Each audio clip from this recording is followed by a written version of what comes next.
I want you to think about the last time you worked with a leader who just seemed out of touch. Maybe they were brilliant at strategy, but somehow things just didn't click with the team. You know the type, the one who can't see their own blind spots? The thing is, leaders don't just lead with their skills. They also lead with their awareness, or lack of it. And often the biggest challenges aren't what's happening in front of them, it's what they can't see. Let me give you an example. Have you ever worked with someone who's so confident, so certain of their approach, that they forget to listen? That's overconfidence at play. It's like they're so sure that they have all the answers that they don't leave room for others to contribute. And it might work for a while until it doesn't. Leaders who forget that they're not always the smartest people in the room risk alienating the team. You see, overconfidence can leave you blind to new ideas, and sometimes it's the silence of those who feel unheard that leads to the most of the problems. Now think about that leader who does everything themselves. They take on everything because, well, they think only they can do it right. They don't delegate, and while their intentions might be good, it doesn't scale. The team gets stuck, the leader gets overwhelmed, and nothing gets passed forward.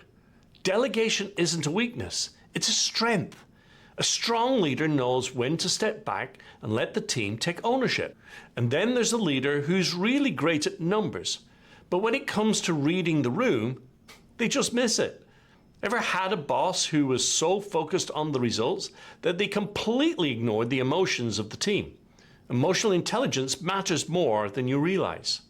You can have all the data in the world, but if you can't connect with your people, your leadership is hollow. When a team feels disconnected, morale dips, and that's when turnover happens.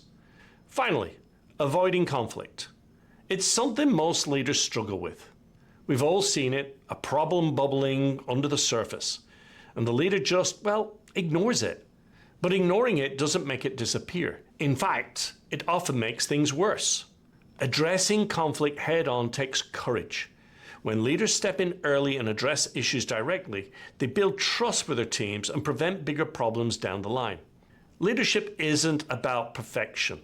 It's seeing those blind spots and having the courage to fix them.